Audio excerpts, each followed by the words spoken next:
Hello, ladies and gentlemen. Welcome to X Marks the Box, an Xbox podcast. I'm here with my good friend Alice.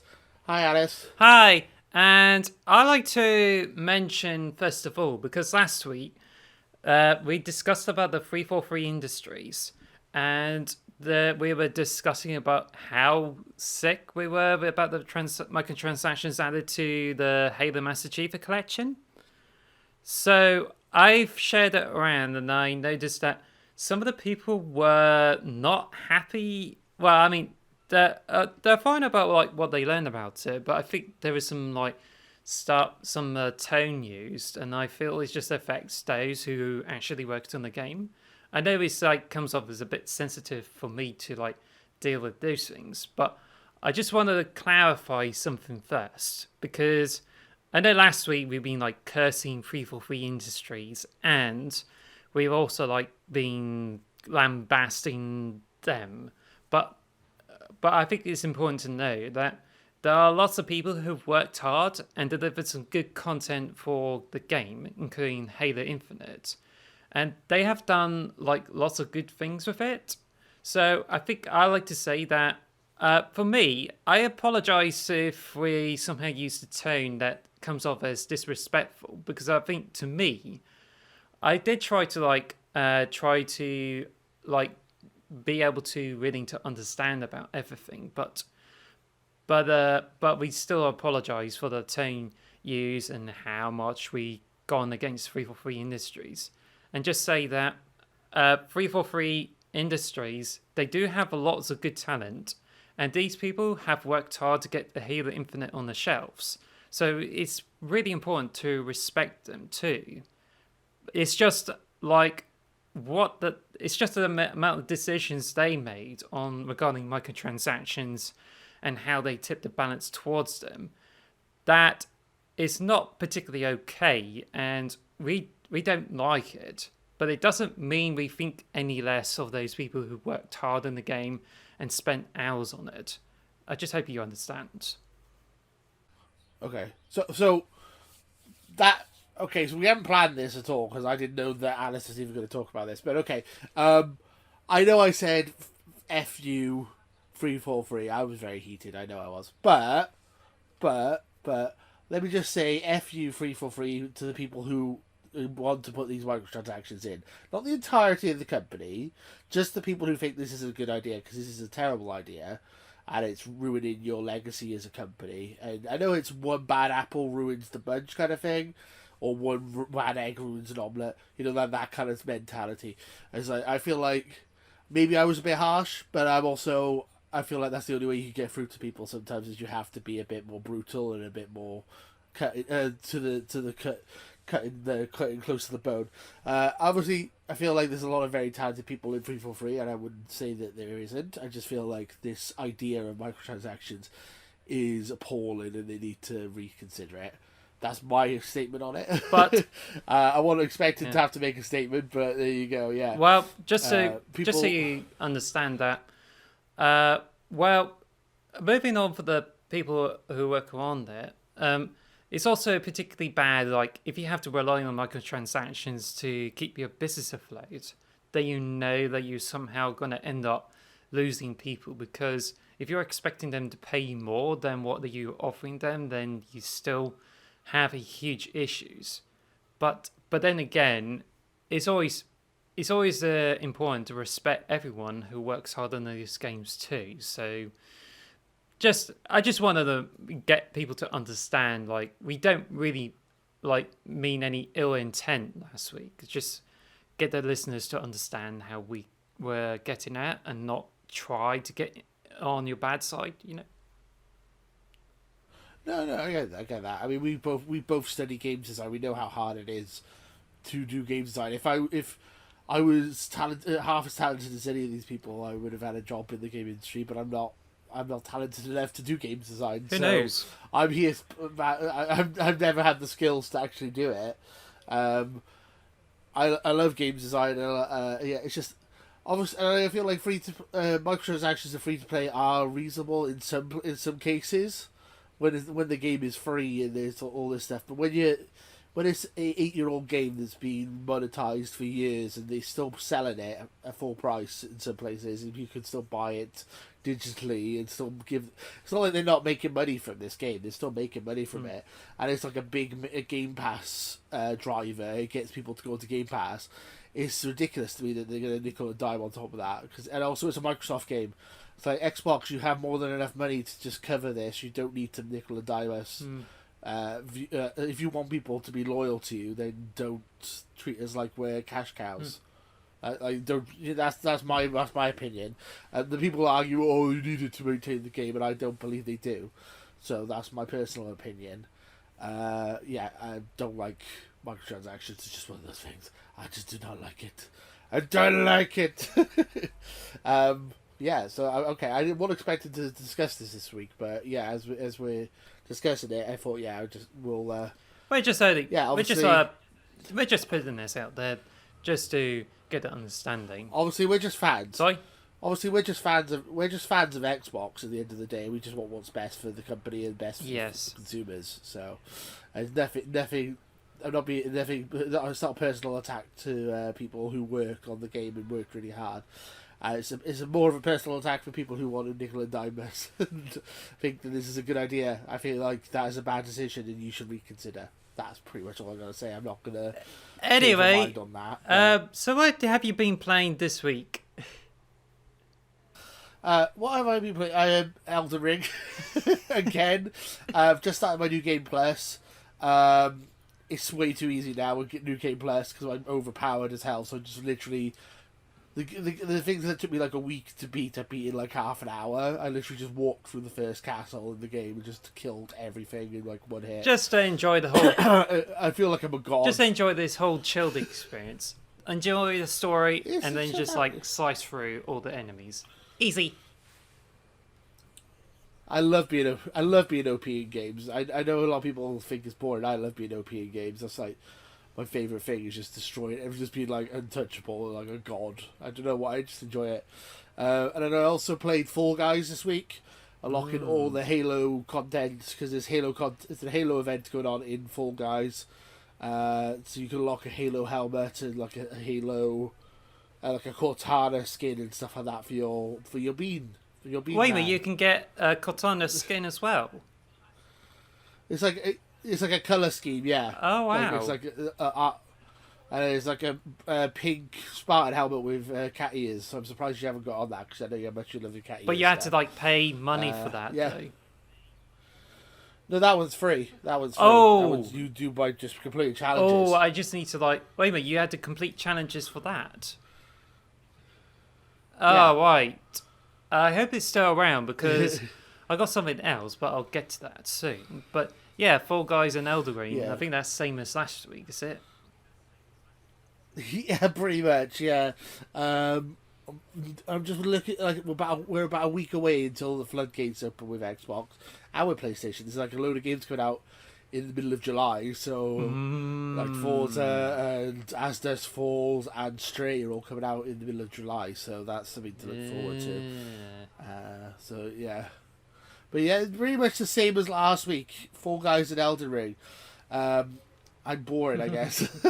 Oh, I just started Crash Bandicoot 4 because that's on PS Plus. I was waiting. I've been basically waiting for it to because Xbox are buying Activision. I've been waiting for Crash Bandicoot to come to Xbox for free on Game Pass. Yeah. I was like, yeah, it's gonna any day now. It'll be on Xbox Game Pass. And now I'll play. And then it's like, oh, it's coming to PlayStation Plus. I'm like, oh, it'll come. It'll come. But it'll come eventually, guys. Because the remastered trilogy, which I played back in like 2017, is like really good. But I do have this memory, like I was playing Crash Bandicoot in the future level, and I have to phone my aunt and came out as trans to her, and I think she's like the first person to come out to her. But yeah, that game has memories associated with it.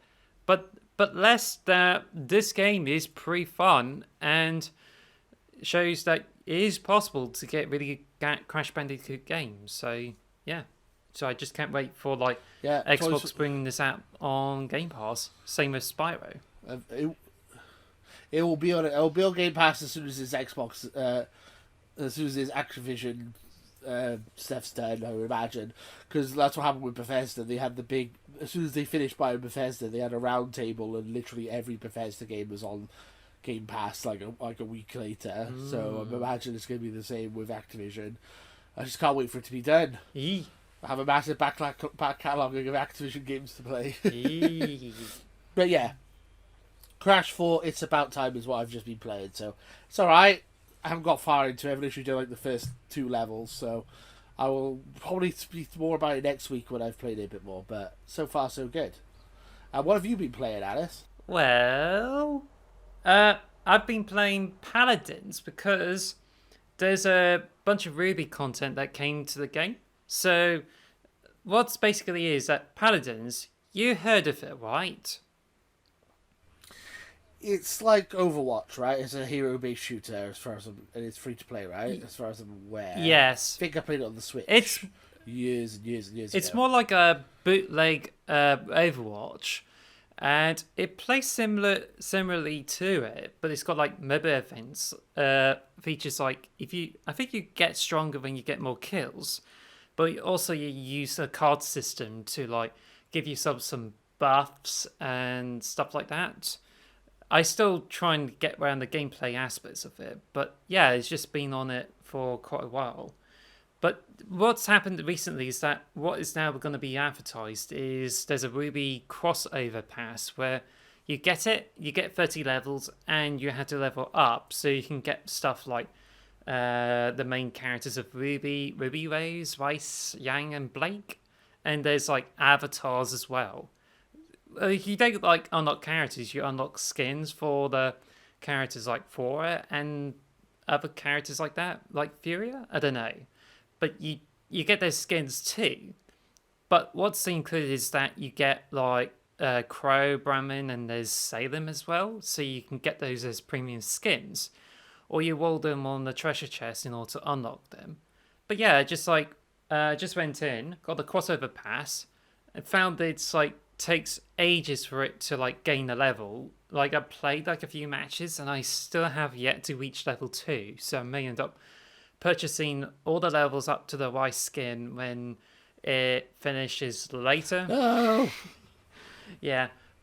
You're paying to level up. No, don't do it. Don't do it. It's a trap. It's a trick. No. What are you doing?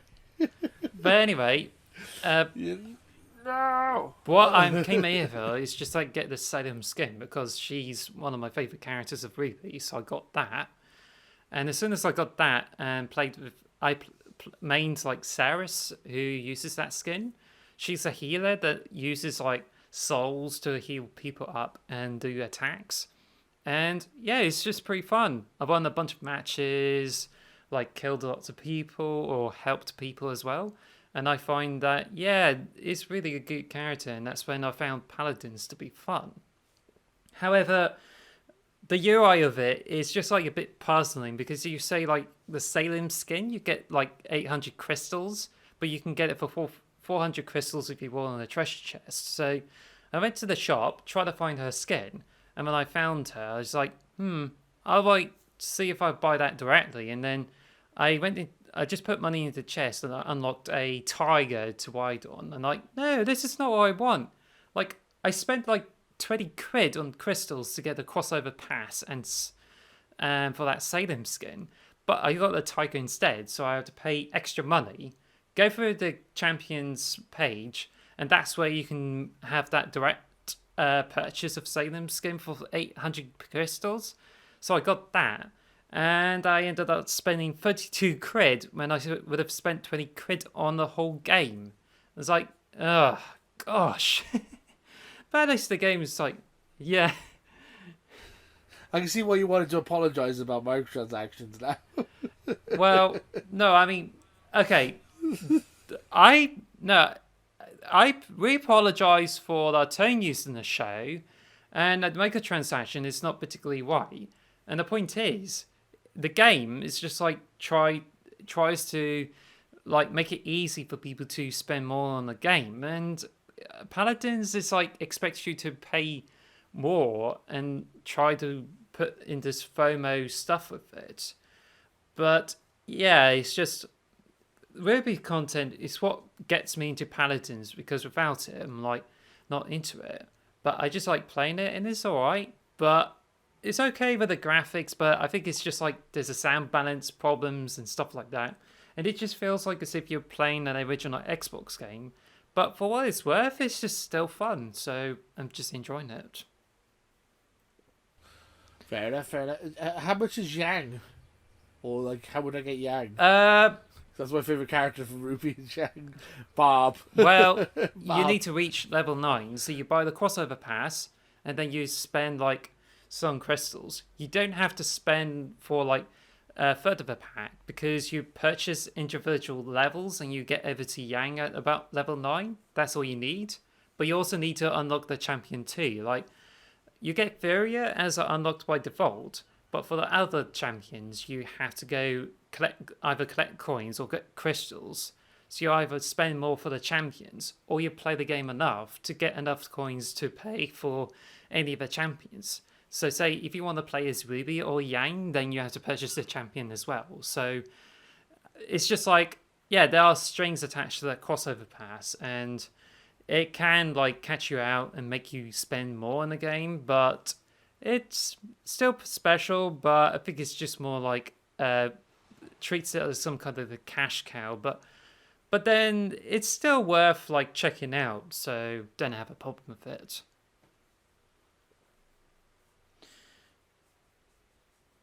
I, I don't like the sound of any of that. To be honest, it makes me. I'm like, no. Well, When it comes to microtransactions, where it's like you can pay to level up, I'm always one of those people who are like, no, I refuse. I flat out refuse to pay to level well, I up. can tell you now that I, if you like Ruby and you don't want to miss out on the skins because there's like Ruby skins for Smite which I completely missed out on. But if you like this Ruby stuff and you like having it before you miss it out on, it's there. You can like go in and pay for it. Otherwise, it's just like not worth your time and effort. And besides, I've got games to catch up on, which leads me to the other stuff there. I've been playing House Flipper. all right, yeah, any good? I've heard interesting things about that one. Yeah, it's just I noticed some of the friends on the server that said, "Oh, I find that really relaxing," and it's like, "Oh, I really enjoyed playing it." I went in, I played more of it than Minecraft, and it's like, yeah, it's actually really neat. You know, that there's a lot of destruction, like you use a hammer to break down walls, but when I use the hammer on the walls, it just breaks apart like a chocolate bar, and it's like, wow, it's quite satisfying.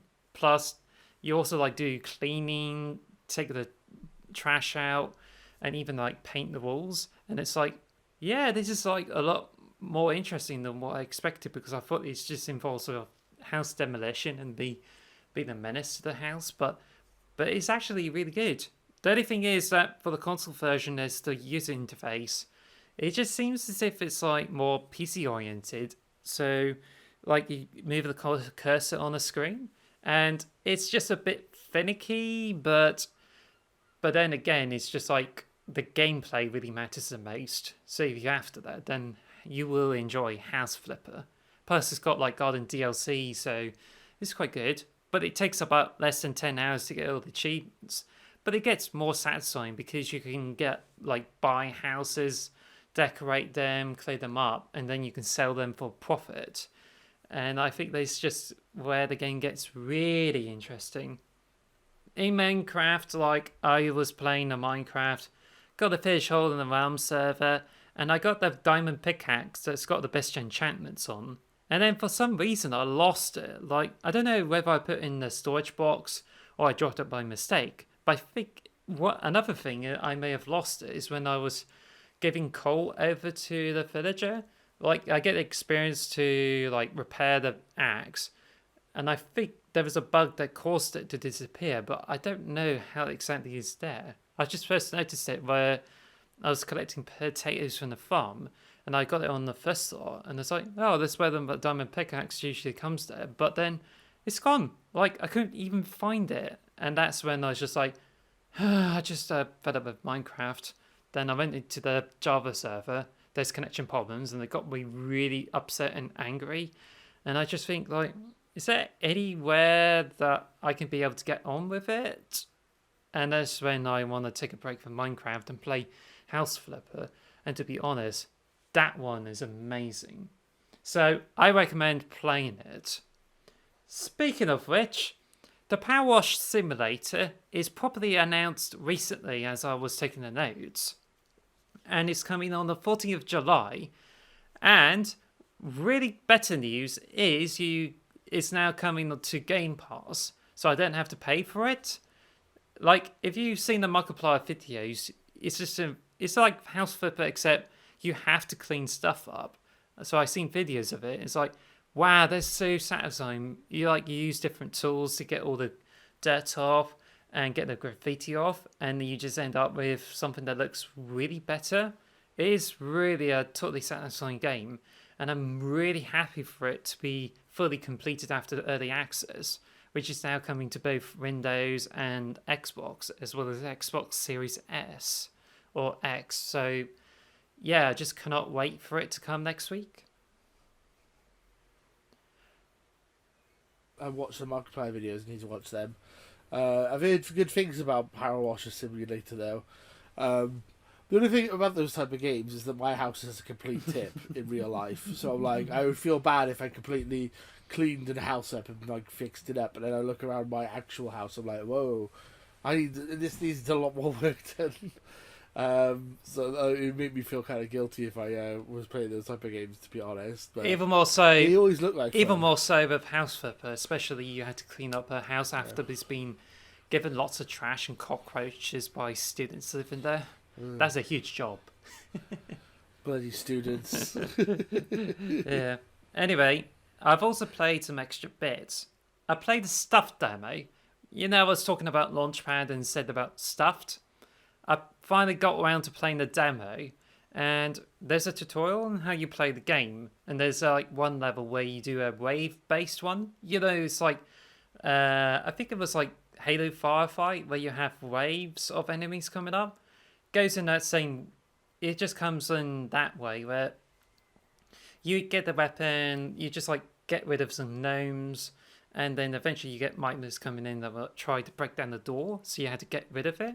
So it's a bit like Call of Duty, where you just get some stuff and you have to repair things as well as level your character up. And I can see like there's a huge potential. Also, the weapons they made in the game, very creative. Like you have one that shoots pencils or some sort like that, but you also got a automatic gun that fires like pellets at the gnomes. But I like the golf ball one where you just get up and it shoots golf balls a lot using a doll's hound. So you can definitely like, there's a lot of creativity there. Plus the animations are really nice. The only thing is with the UI, like there's problems with moving the elements in. Like you couldn't even like get through the settings properly. And there's some odd UI decisions there. So I just kind of thinking like, this game still needs more polish before it gets ready and get this user experience right. But for what it lurks and plays, it's definitely the game that I love to play, see the full version of and check it out. And I think it's going to be like a quite good hit. It's from Raven Bear Studios, who's like fan of Launchpad. And I have worked in the game while in the same studio as them, and I can see they are doing some good work in a small person team, and I think it's about 4 or 5. I don't know if they got more people in, but they've been working on years, and what they got so far is just, you can tell they have worked hard on it and get a good polish on it. So yeah, if you see the Stuffed demo on Xbox, then give it a try. Stuffed, yes. Oh, okay, I'll have to look into that. You're like a teddy bear, yeah. So that sounds interesting. I need a new Horde type game anyway. I haven't had like a game of that in a while to play. So wave-based defense. Isn't? Yeah, sounds interesting. It's interesting I didn't mention about Minecraft yet. Yeah. Well, you did sort of. Yeah. You did a little bit. I've also mentioned about Minecraft Xbox One Edition. Well, I was trying to reinstall the main game just to get rid of a importing content error, which is fixed because when I restarted the console, I played the Xbox One Edition and checked it out, and it's like, whoa, that's a huge step back. Like how the graphics have changed and UI is like really different. But there's just some aspects of UI that I really miss, like the crafting and inventory where it used to look like, and now it's just like it's so different when you're playing the main version. So I used this opportunity to get in and get 2 achievements. Well, I used the World Seed to get to visit the Woodland Mansion. So, so you use the seed, and it spawns the Woodland Mansion. So I had to get some tools. So I climbed up with a ladder to get up to the top, ducked down, and then I tried to get rid of a Evoker, and yeah, I just got it done. But I just got killed off, so I just chased up and tried to get the Totem of Undying. And then I was like, walked out, jumped out the window and died, and then I got revived, so I got 2 achievements for my troubles. One for feeling ill while defeating the Evoker, and one for using the Totem of Undying. So that's how I got those achievements. But yeah, but the really good thing about this one is you can disable autosave, so you can save anytime. Like if you make a mistake, you can like jump back to the previous state.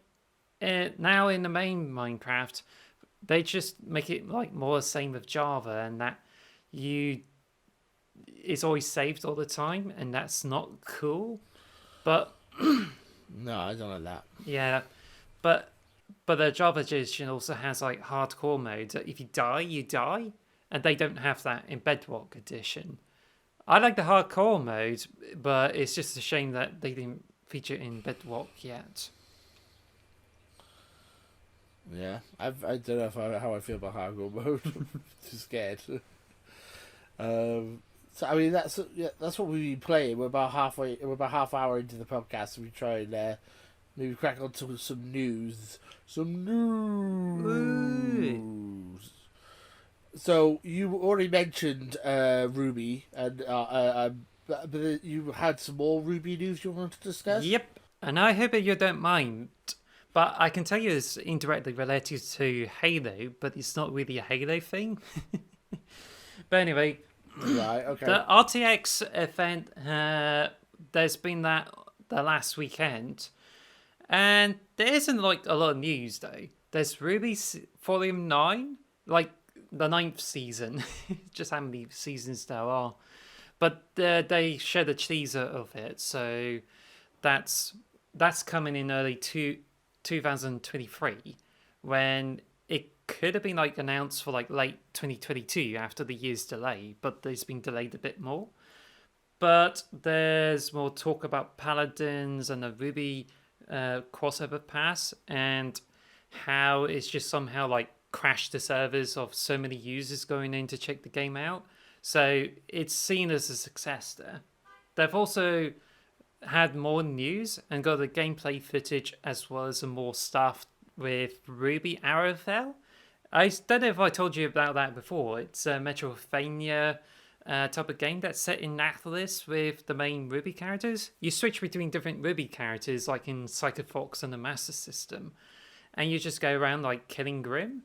There's some really like interesting stuff, and I think there's a meme coming out of it where one of the bosses, I imagine, there's this guy who looks like the senator from like the Metal Gear Rising Revengeance.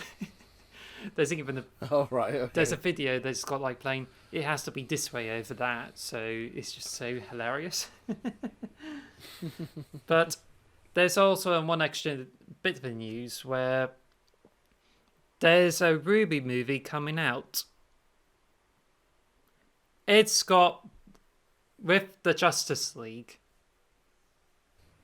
What? That sounds so random. Yeah, they got working with Warner Brothers, where Rooster Teeth's making their first feature-length movie that features Team Ruby working with the remnant version of the Justice League heroes. Like, I don't know if you've seen the Interesting. comics where the Batman and Superman has like Bruce Wayne and Kent Clark or some sort, and they're just dressed differently. And Batman's got like bat ears and not like wearing the full mask.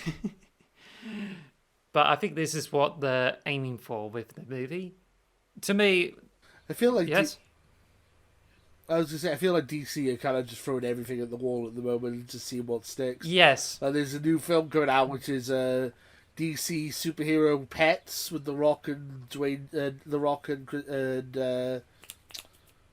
is it Kevin Hart? Yeah, that's one. The Rock and Kevin Hart. They're both the pets of Superman and Batman, I think, which is just weird. Yeah. So I was like, let's just make everything into a movie and just see which ones hit and which ones are going to be popular. Well, bear in mind that DC has been like doing one of the Marvel animated movies. Like you've got Batman Ninja, and there's Batman versus Teenage Mutant Ninja Turtles. That film exists. Of course there is. Yeah, that really exists. So I think this is the same direction with the Ruby movie, where I imagine it's not going to come into theaters unless the people would demand for it, but it will pop up on like video on demand services and stuff like that. So I'm not that enthusiastic about it. But if it's a normal Ruby movie, just a Ruby and some like different characters, then yeah, I would be interested, but that's about it. I know I mean, to me, it's yeah. I mean, is it going to be like a Pokemon or Naruto or Dragon Ball Z movie where it's literally no plot? It's literally like a nothing plot that makes no. It's just filler. It's just 2 hours of filler plot with made up characters that no one has any, and they won't ever reference it again in the series again. Is that what it's going to be like with Ruby? Do you think just like a load of new characters and they're not even going to mention them again after the movie finishes? Like, it's going to just be non-consequential because that's what most anime movies are. When they're from based off a TV series anyway, or an anime series. Technically, yes, it's not. It's going to be like that, but it's set in an alternative universe anyway. Because with the comics, the Justice League are like part of the universe, and they try to be away from the Ruby planet as much as possible. Although the director of the Ruby says that the DC comics they make based in Ruby, they said like they're canon, but the comics didn't do well. And the Justice League ones is like not really connected to the canon, but they just use that movie's opportunity to build into that universe and try to make the huge thing with Ruby and the Justice League. And I think, come on, honestly, like I think this is like trying to go for some of the ideas and jumping the shark on this one, but I think the bigger question is, like, I've been following Ruby for like 8 volumes, and to be honest, it's alright, but it's just like tucking myself into the McDonald's because it's like not so great, but you love the characters and the setting there. But I don't know what your I don't know what your thoughts on it, because you said to me like you've seen only like the first 3 volumes. Yeah, I kind of got bored after the 3rd or 4th volume. I don't know, it's just not really my thing, really. Yeah, I mean, it's cool that people enjoy it and all that, but I don't know, it's... I know, yeah, I kind of got bored of it and never got back to it, really. Because I can tell you... What was interesting... Because I can tell you that volume 7 and 8 are like... interesting, except the 8th volume is just tries to be dark, but ended up being like a beautiful mess, according by one critic. But the volume that is like gonna be like vastly different and has a lot of surrealism. And there's a mouse called like Little, so it's like he's just like a tiny mouse that talks. I did some fan art of them, and it's just like people loved it, so you can definitely tell that people love that mouse. Ooh. Yeah, so there's Ruby, girls fighting with weapons that can also be weapons, but there's a tiny little talking mouse too, so... Fair enough. Yeah, it was interesting, we were discussing before the podcast started, you were talking about DC. I still think that the best fit, like I said this to you earlier, I feel the best bet for DC is to team up with Xbox, I really do, because like... Marvel and PlayStation seem to be in bed together here. They got Spider-Man, Wolverine and stuff. So, well, Xbox should just, get the next Batman game and the next Wonder Woman and Superman game, all that. We should be the DC machine, should be the Xbox, and have proper DC versus Marvel, like proper console war fandom. Well, it's just a dream, but at the moment, it just seems Sony's got some sticky stuff going on with Spider-Man, so... Was there any news about Red versus Blue? Because that is like really related to Xbox, I guess, because that's in Halo, right? Yes, Oh no. there is news, actual news. The Red vs. Blue series, they have a Rooster Teeth. They stopped doing the series and then they're moving from it. So they're now focusing on more PSAs. So you're gonna get more of those stuff. They're not gonna go for the full show, Right. but there's a mini series that involves Griff and Simmons, as rendered in the Halo Infinite engine. Should be easy enough because the game is allowing like machinima controls, so it's easy for Rooster Teeth to animate Griff and Simmons in it. But they said it'll be a Q&A show, so I think it's like question and answers there, and it's just going to be a lots of like shorts that are non-canon. So both of them and the PSAs will release later this year as they go towards the show's 20th anniversary. It's also the 20th anniversary of Rooster Teeth, so 20 years. Jeez. they better like come up with some really good stuff. Yeah. That's fair enough. That's fair enough. I'm curious to see it. Obviously, being a massive Halo fan, the Red vs. Blue, I used to be really into it back in the day. I haven't watched it in a couple of years, but when it first came out, I really enjoyed it. And then also stuff like Army and the Chief, and those other ones. There's always like Halo Machinima. I miss Halo Machinima. It's such a big thing. I feel old. I want to go back in time and play the games when they were back at their peak. But there you go. So anyway, yeah, I think you should definitely check out Red vs. Blue series and see how you check it out for yourself, because it tries to go for the soft reboot with some new characters. But yeah, you should definitely check it on. I think it's on YouTube now. So because it used to be on Rooster Teeth site. Yeah, I have to have a look for it. I definitely will at some point. So is that all the RTX news or is there more? That's all, because I was hoping to have some big announcements, but the announcements are not that big, and they're like, Ruby movie is the biggest thing, and turns out it's got like Justice League crossover, so it's not everyone's cup of tea. But the rest of it, it's just something that just pops up on the internet. But fair enough. So with Red versus Blue, talking about Halo TV series it's transition. The Halo TV show is finally available here in the UK, and I'm late to the party. And I don't think, have you watched it? Because I've watched a couple of episodes now. I'm still waiting to like get a Paramount Plus subscription sorted out, because you get it for free with Sky, and I just got my parents got it, so I'm just trying to sort it out. They're away on holiday and they're about to finish it at the moment, but so I don't. There's a 30-day free trial with Xbox Game Pass as well. That's what I've been using at the moment. It's my 30-day free trial. I would rather not like pay for a subscription and keep it going. So I don't really see myself making an account where you can get free on Sky. That's fair. But yeah, so yes. Do you want my spoiler-free thoughts of the Halo TV series then? Yes, please. So honestly, it's not as bad as I was expecting. Like I've been hearing so much negativity on the internet, so much negativity. Like, oh, it's the worst TV show ever. Oh, it's awful.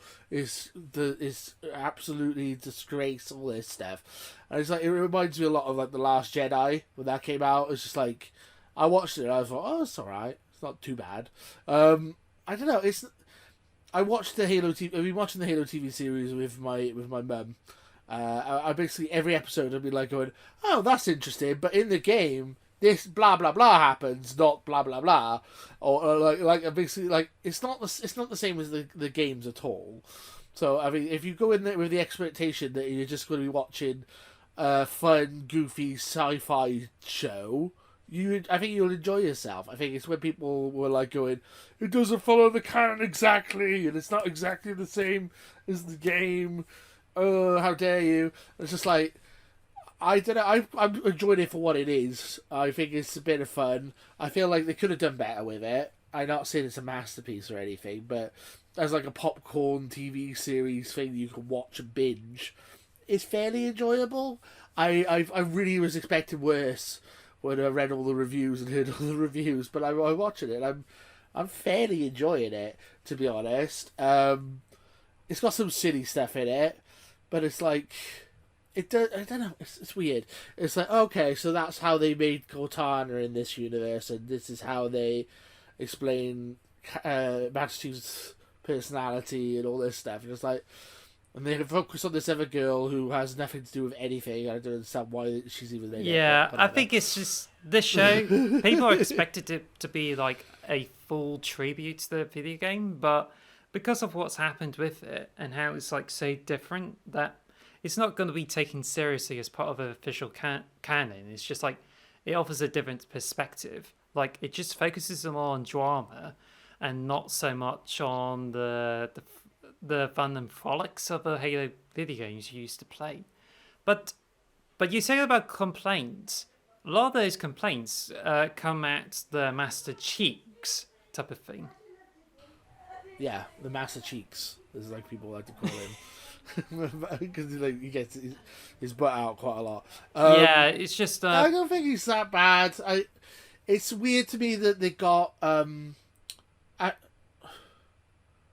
remember her name now. They got the voice actor of Cortana to come back, but they didn't get Steve Downes to come back as Master Chief.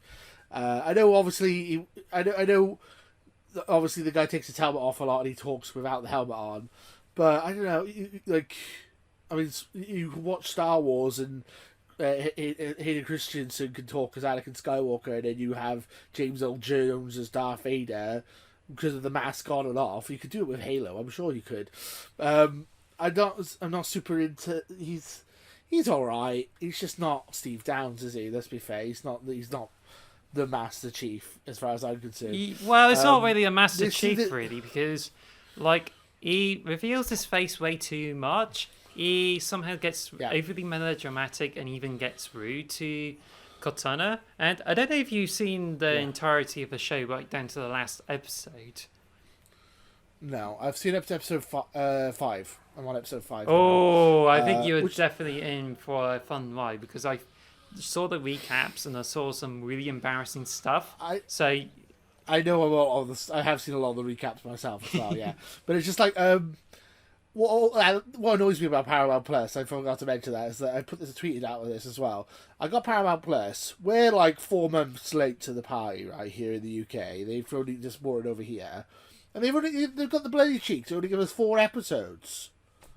Why are we've waited 4 months for this? Give us the whole bloody series. Why are we waiting? Why are you still piecemealing it out? They know that's the only thing they got on there that anyone's going to subscribe for. It's like the bloody cheek. Yeah, very, very annoying. I say I don't hate the show. I think it's all right. I've seen a lot worse. It's the silver timeline is what they would refer to it as, so it's not actually even canon, which is fine. I guess if it's not canon, is whatever. The main character, there's a woman who works with the Covenant. That's about the only main thing which I'm like, that's a bit weird. There's some stuff that is not in the game, but some stuff is like, why is that being changed for the game? That doesn't make sense. And then other stuff is like, it's been kept the same. It has some nice callbacks occasionally. Like my favourite bit, which is just funny, was like, I think it's episode 4. They're deciphering this code, and then the woman goes, they call it Halo, and then it just goes, oh. I just love that. It's just so corny, and I love it. That was like my favourite bit of the whole series. Like, just the fact that the music just goes, oh. It's interesting you mentioned about Cortana, where Jen Taylor. I thought this was going to be a different actress. Jen Taylor, that's it. Yeah, but she just made it back in as. I think she only did the voice for her, but it's interesting you brought her up because she also plays Salem in Ruby. Everything's connected to Ruby. Everything's connected. Well, she also plays Princess Peach in the Mario games, and I think she still does that. There you go. So I think you play the Super Mario yeah. Strikers. She provided the voice for Peach. She also plays. I didn't know that. She also plays like Toad in the Mario games, which is why there's a meme where Oh no! where Salem's like got a voice of Toad on it, and that's because it's played by the same voice actress. Beautiful. Could you imagine Cortana, like the TV show with a Toad voice for Cortana? That would make the show even better. I would love it. Master Chief, you gotta help us, Master Chief. Oh my god, I love Toad. Toad's so funny. But yeah, my review for the Halo TV show, we're late to the party here. I think it's watchable. Don't go in there with high expectations, but then also don't be like, try and be a little bit open-minded. It's not the best thing ever, but you know, it's watchable. I think that's probably the best way to put it. It's a fun popcorn TV show. Yeah, it's in some parts it's a bit over the top, some parts it's not. And as I said, it's funny. It's funny watching it as a fan because I keep turning to my mum and saying, "In the game, they did it this way. In the game, they did it this way." There's like one point my mum was like, "I'm gonna pause it," and I turned to my mum and she goes, "Oh, what did they do in the game this time?" I was like, "Oh, okay." It's like that's like what I keep saying to them. In the games, they did it this way because I know all like the extended canon and stuff of the Halo universe because some people don't know that, and it's just like. So okay, so that's similar, but that's not right. Let's move on now because let's move on from Halo. We haven't got much time, so I wanted to briefly touch on the next bit of news. It's not much of a story, but Adam Greenberg teases that there's a lot more unannounced Xbox games in the works. Basically, all I wanted to ask you is, what game would you like to see? What game are you hoping is being made by Xbox that we haven't heard of yet? I have a couple in mind. Myself. There's so many franchises they haven't touched on. There's like Kung Fu Chaos, there's Quantum Redshift, and many more games that came on the original Xbox that people have forgotten. Yeah. I want Banjo free. Make it happen. I want Banjo free. Or Blinx free. Let's make Blinx free. Yeah. I mean, the one I think we can make a whole episode out of just this one topic, but the one thing I would really want is a big Xbox crossover game, like Halo Kart or Super Killer Instinct Brothers. Yeah, Ultimate. that's what would be most likely. Because you've seen with the PlayStation All Stars, where you have all the Sony characters in as well. Could you imagine? It was so cool. You'd have Master Chief, you'd have Blinx, you'd have I've run out of characters now. No, so you were Marcus Phoenix, Banjo, Kazooie, Conker. Then when Activision comes through, you'd have Spyro, Crash Bandicoot. You could get Captain Price from Call of Duty if you want. Why not? Just like it's so. I want a really cool, weird crossover game. I feel like you should do like Killer Instincts versus Xbox. Yes, All Stars, like Marvel versus Capcom. I mean, that would be cool. There's like Killer Instinct is the one that's 2013. That's the closest you ever get to. That's the closest we got. Yeah, because you got like the Arbiter, the General Ram, and there's like the Rash from Battletoads as well. Yeah, so that, but let's turn it up to 11. Let's add more. Let's just go crazy with it. I feel like they should have literally the next Killer Instinct should be something like Killer Instinct versus Xbox All Stars. Like having like Marvel versus Capcom. I would love that. Like have like two sets of characters, so all the Killer Instinct characters and then all the Xbox All Stars. And there's or something like that. Or Halo Kart, which would be hilarious. And there's like Cinder from Ruby appearing in it. But then there's another character called Cinder, which is a big magma guy who talks like Deadpool in the newest version of the game. Oh right, yeah. But I mean, if you could have the one crossover game, what would it? Would you want a fighter or would you want a kart racer? Like what kind of ridiculous crossover would you? Party games. Oh my god, a party game would be so fun. Yeah, they can do what's it called? Oh, what's the party game from the original Xbox called? Fusion Frenzy. Fusion Frenzy 2, and have Master Chief and Blinx and all that in there. All the best characters. Have you played like Fusion? Party games are Have great. you played Fusion Frenzy 2 before?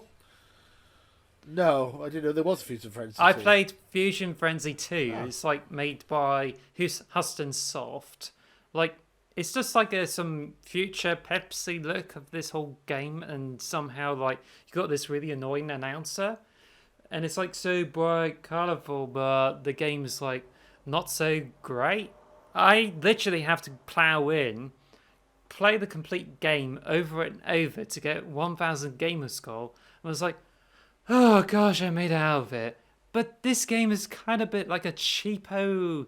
But then there's some like interesting music, but then you pretty much forget about it. My honest opinion is you will remember Omega 5 more than Fusion Frenzy 2.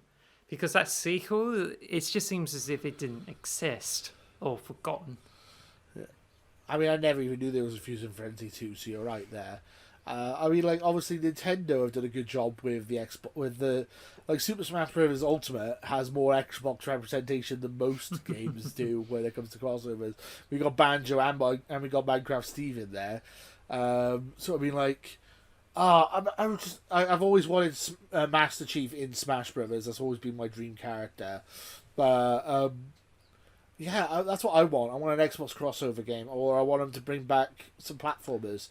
Let's get a Banjo. Let's get a new Conker, or another new Crash Bandicoot, or another new Spyro. And once the Activision things come through. Well, you've been saying it as if like Aaron Greenberg's got that unannounced yet. Yeah. Also, I think they could do a MOBA with Xbox characters, like Pokemon Unite. No. Yeah. No, but they're teaming up with Riot, and we're getting Blizzard, right? So it's like the Heroes of the Storm or Overwatch. You can imagine like they just start randomly adding Xbox characters to either of those. Okay, games. that's a fair point. I can see really. it happening. I could see them. I could actually see that happening. Like Master Chief just randomly gets added to Overwatch. Could you imagine that? Yeah, that'd be so weird. There's of course Dead Alive. I would play it as well. There's Dead Alive 4 where there's a Spartan that's thrown into the roster of Dead Alive characters. Yes, and it's a woman Master Chief as well, because it makes some weird grunting noises. Let's just say that. So it was interesting. I would. But yeah, crossovers. That's what I want. As I said, this subject we could literally make a whole episode just from this one subject. So maybe we should just unless there's anything else you wanted to say that we think we might be getting in the future. Let's just move on to the last piece of news, because we need to make this episode a bit more brief than last week. We want to try that, yeah. So the last piece of news, sad. It's like a very bit of sad news. Actually, it's very sad. Technoblade, a Minecraft YouTuber, has passed away at the age of 23. I honestly don't know much about Technoblade. All I know is some people were trying to sell NFTs of his, cashing in on this, which is disgusting. That's about the only thing I really knew about it, really. And also I know his avatar's like a pigman with a crown on it, right? I think I got that right. Well, it's interesting. You know more about this than I do, so you go ahead. Well, I haven't heard much about him, but he's a famous YouTuber who plays Minecraft Let's Play vids and has went into mini games with lots of people. But I know I don't know much about his videos and stuff, because I know more about Stampy Long Nose or Long Head, or even other Minecraft YouTubers. But Technoblade is actually really popular, and it's pretty much lots of good people. He's famous enough to get his symbol on the Reddit R place. I spent so much time on trying to get this Ruby Muriel set up with other people as well, and there's the Technoblade icon there as well. So it's it's really good, but it is really sad because when it's announced, I checked out the video where his father just came over and had to read out the entire thing. He just read this thing, how he's on his bed and said like, out of all those many lives he had, he would rather be like this life so he can be with many of his friends he made during his YouTube channel. And as he just read through the passage written by him on his bed, he just like teared up and just close to tears on how he read it. And it's just like, it's really hard to watch, and it's because it's just so sad when you do something really brave and try to get his fans knowing about how Technoblade says about it, how he played his last message and the rest of the messages there. Like the video there, you can watch it and you get all the stuff there, but it's still like really sad because he died at 23, which is like a really young age. There's so many tributes filled in for him, like across Minecraft servers, as well as like Mojang, because they put a Easter egg in the Java edition launcher where they have a pig that has a crown on their head that's on the cliffs, and it's just like a tribute to Technoblade. Oh, that's nice. Yeah, I mean, it's 23, man. That's so young. It's horrible. Really bad, because I'm in my 30s now, and it's like I feel so like 23. I feel like I was so young then. I was like this, and oh my god, it's really sad. Yeah, I mean, our thoughts obviously go out to his family and friends, and hope that they're all doing okay. I offer obviously it must be a very hard time, and our condolences. Yeah, I don't want to speak for you, but I also offer my deepest condolences to his friends and family as well. So I do respect that, and he did a really huge influence on the community as well. Yeah. So I mean, as I said, we send our condolences, and I hope everyone is doing okay. Who's friends and family with Technoblade. So on to so I mean that's our news for the day. Do we want to move on to the topic of a bit more lighter-hearted, something a bit more funny and enjoyable? Yeah, let's do that. Like the theme is Blinx the Time Sweeper. And hence my background. I got Blinx the Time Sweeper behind me, by the way, on the green screen. I know you can't see it, so yeah, I just thought I'd put it there. He's been there the whole time just looking at me, and the people are probably like, why has he got Blinx as a background? Well, that's because he's been chosen the mascot for the Twitter account by the name of Poorly Aged Stuff. There's a Twitter account where he posts a lot of screenshots or screen caps, all the things said that ended up aged badly because of what happened recently. Like, I think I saw there's a tweet with cryptocurrency, and this one is aged because of very poor sales of it and the NFTs. Yes, yeah. Yeah, I mean, I don't know much about this Twitter. You brought this up to me because I thought this looked quite funny, but obviously, I mean, the main connection with this being an Xbox thing is obviously it's Blinx the Time Sweeper.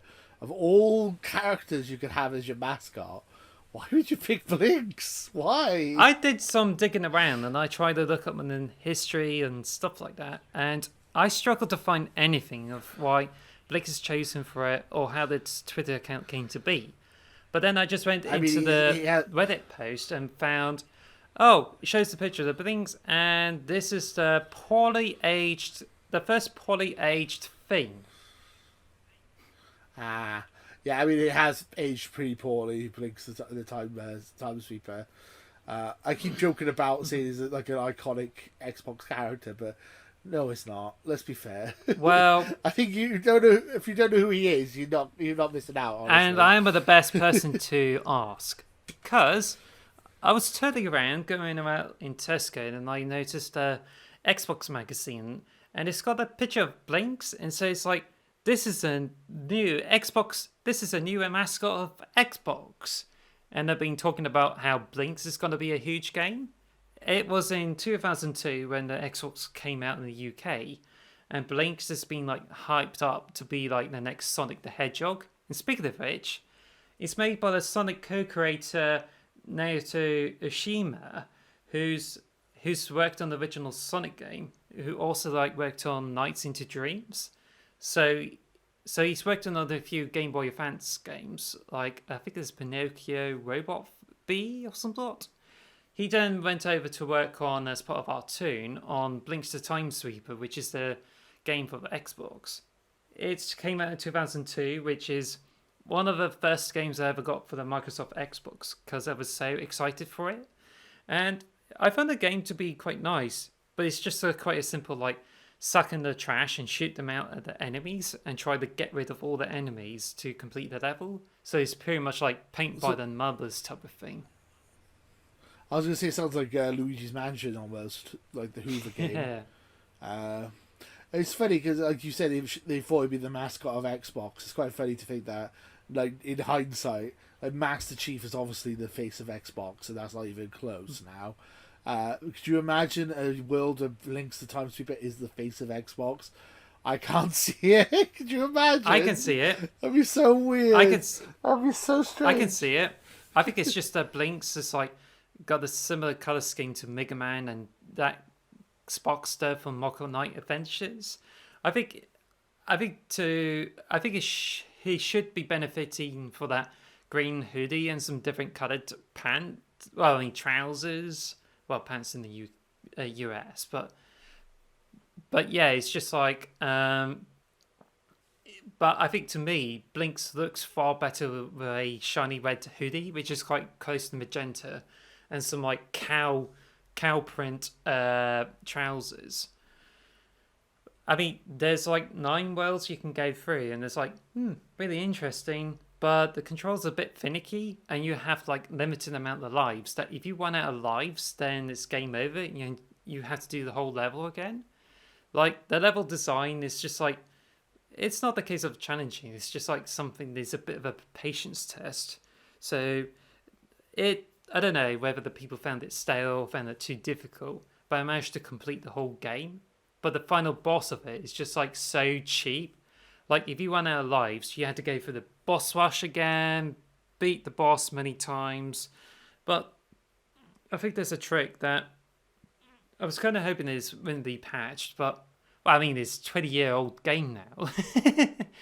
But if you're facing the boss and you're about to run out of lives, then I can give you this pro tip.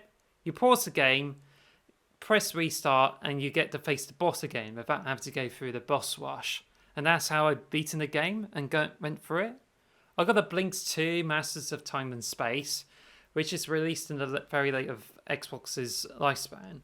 And it's like, yeah, it's just like Blinx with an improved gameplay, but it wasn't really that great in my opinion. But it's really cool if you play one of the pigs and you use space powers. And I thought, yeah, that's cool. But I think it's just trying to like respecting the fads where it tries to be too Splinter Cell and Blinx like try to be too tough and edgy and stuff like that. And I think it's just a case of them jumping sharks, like how the original game should have been like so good.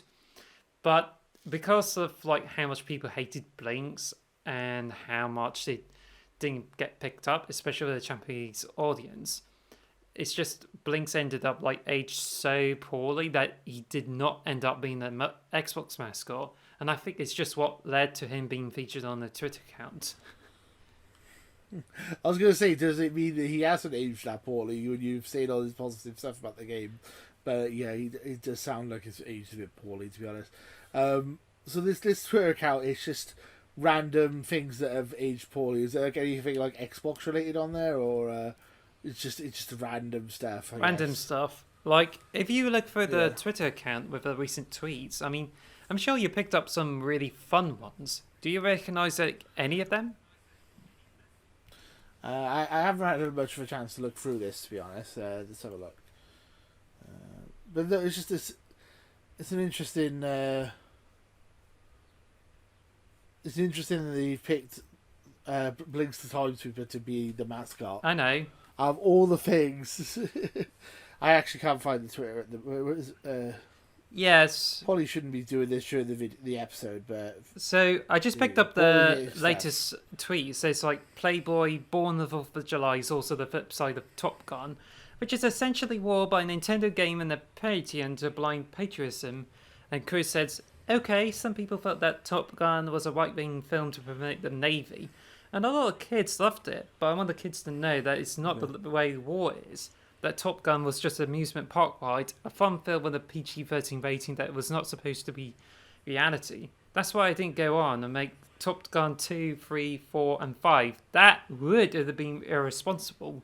Then you have Top Gun Maverick. I like Top Gun Maverick, actually. It's quite a good film, but... And there's one that said the GoldenEye remasters will be announced at the Xbox press conference. Oops, that didn't happen. Where is the GoldenEye remasters? That should have happened. Everyone knows it's been made. Legal jargon, there's all legal stuff. I'm just trying to find. If you don't play Duke Nukem 3D, you like men. That's another thing. That is badly poor. That is poor. Also, there's another tweet.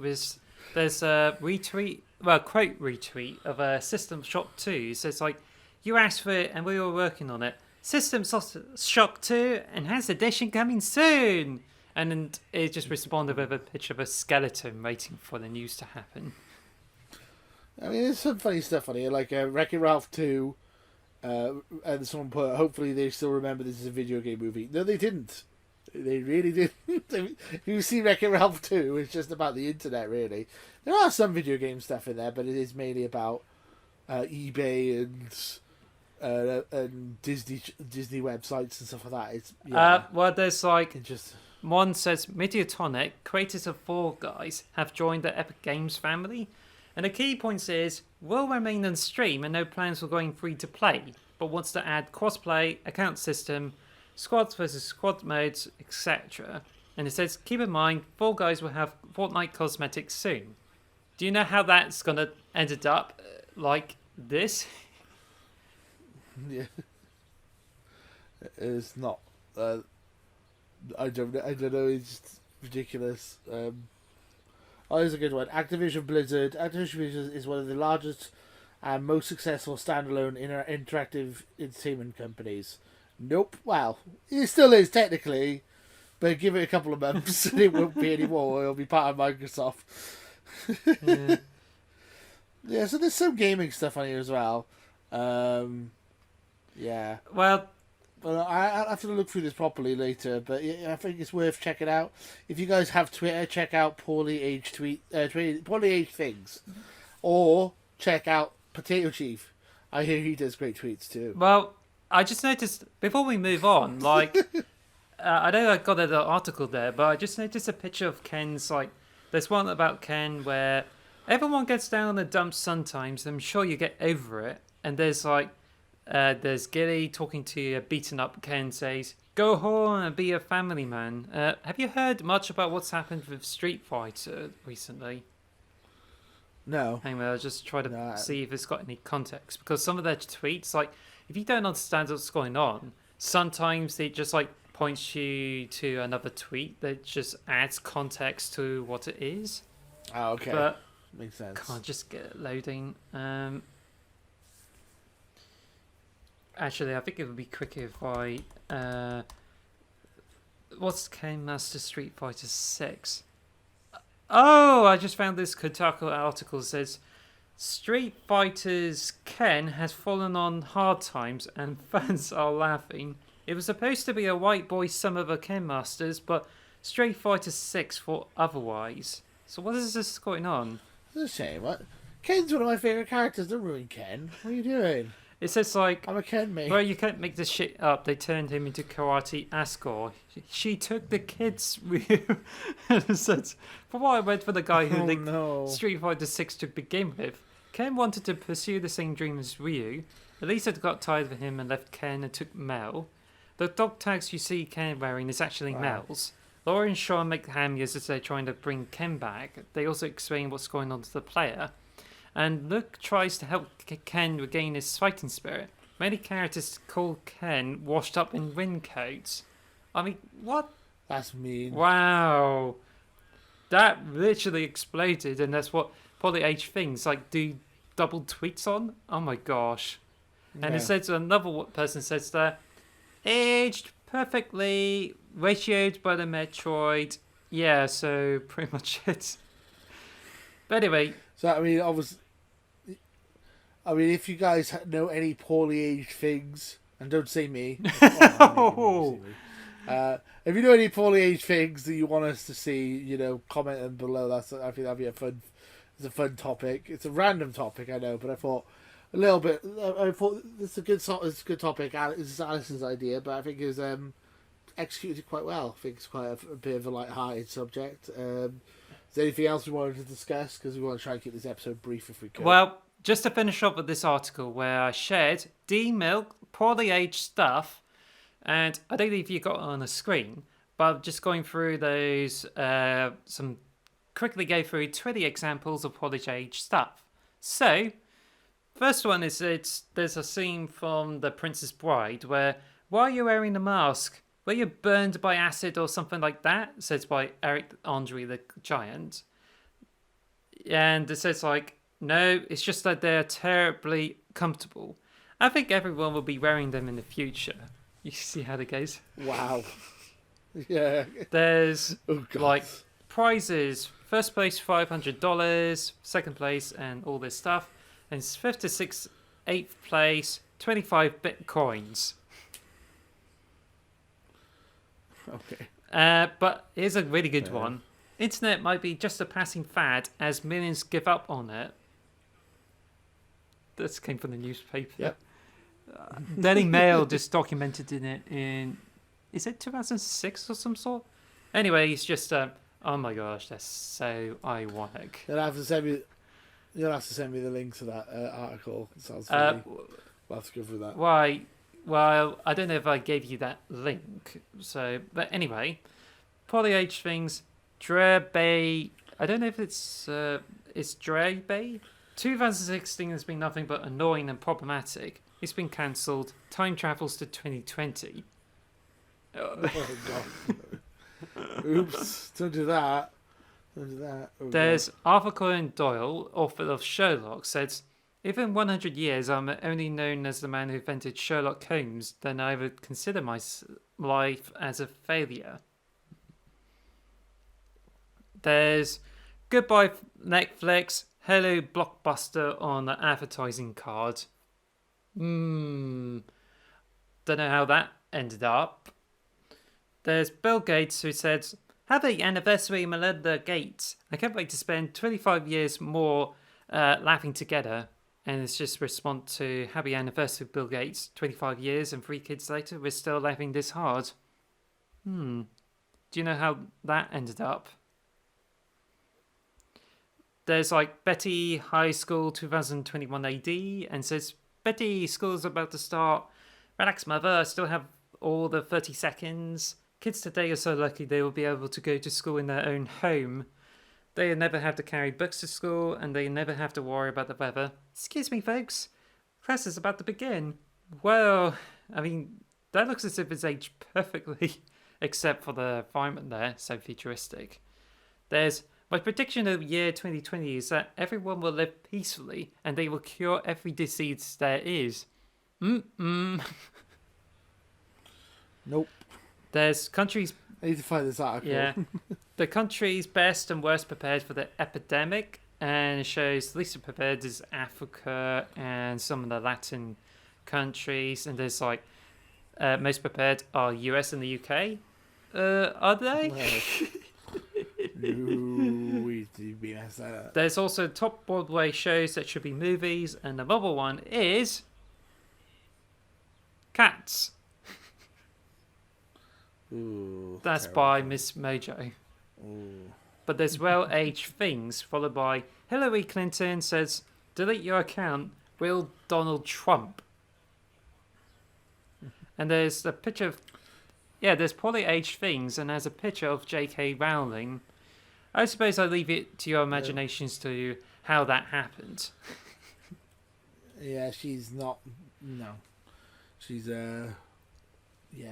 I'm not a fan of her work. They want to say that. There's a picture of Kanye West, him in the polo shirt by the looks of it. Best dressed, most likely to succeed.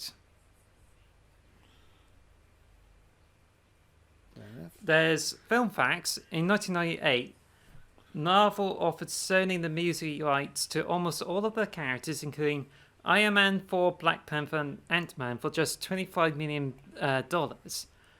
Sony counter offered with $7 million for just Spider-Man because they thought nobody gives a shit about any of the other Marvel characters. I mean, Spider-Man's still making them lots of money, so they're not too, you know.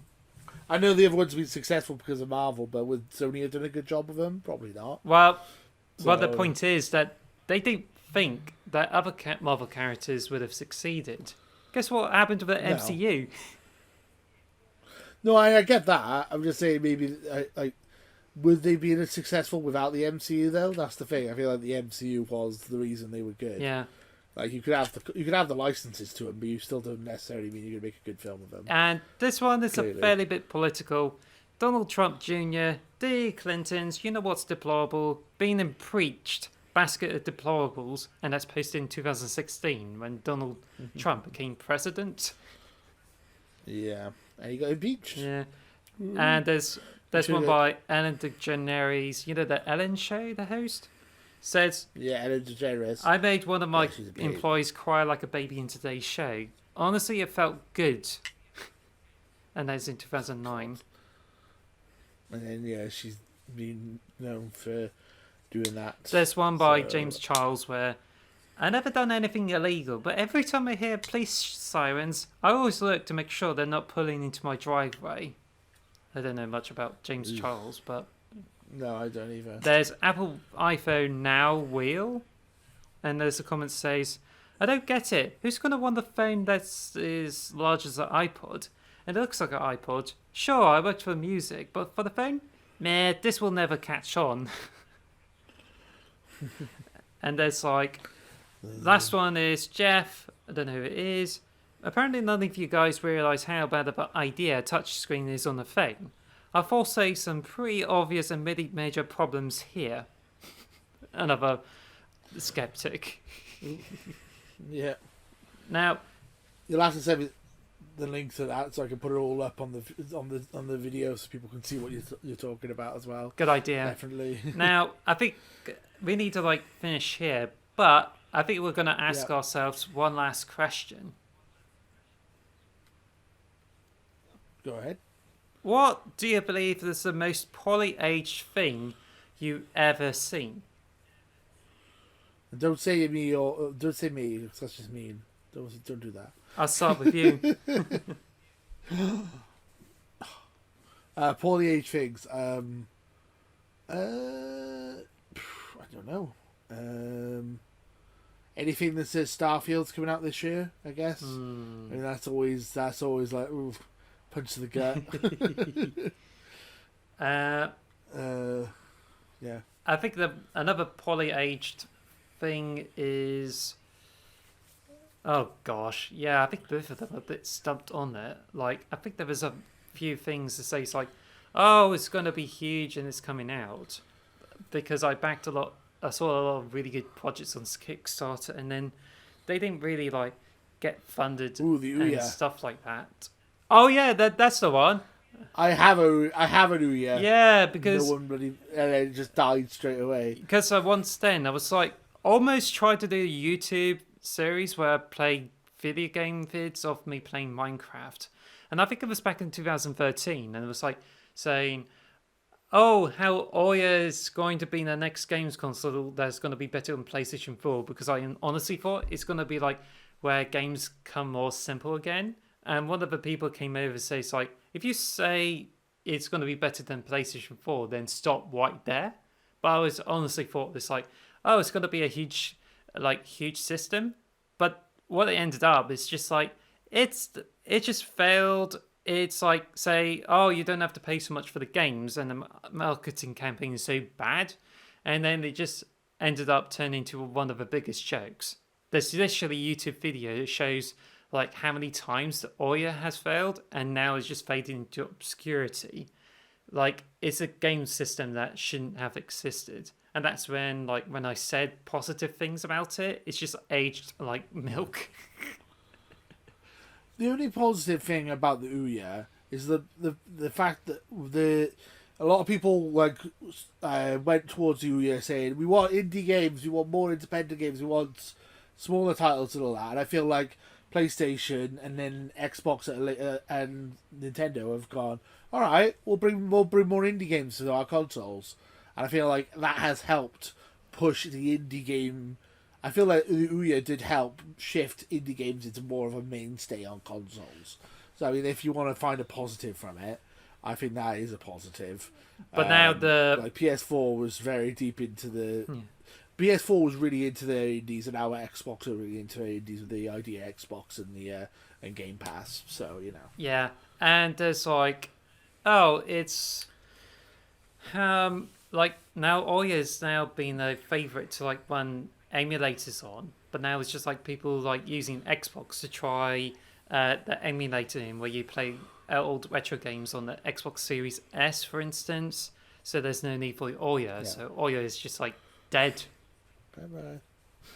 Yeah, pretty much. A few moments later. Hello, this is Potato Chief here. We had a little bit of technical issues. The end of the episode seemed to cut off briefly, unexpectedly. So I'm just gonna say goodbye to you guys again.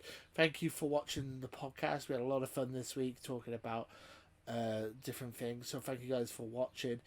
If you enjoyed the episode, make sure to leave a like and leave a comment, or leave a good review on Spotify or Apple Podcasts, and just follow me on Twitter at the Potato Chief.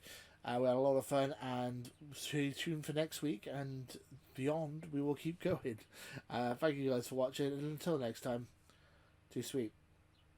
Laters, guys. Thank you for listening to the X Marks the Box podcast. Follow me on Twitter at Potato Chief, or on YouTube at Potato Chief, or follow us on all podcast services. Thank you for listening.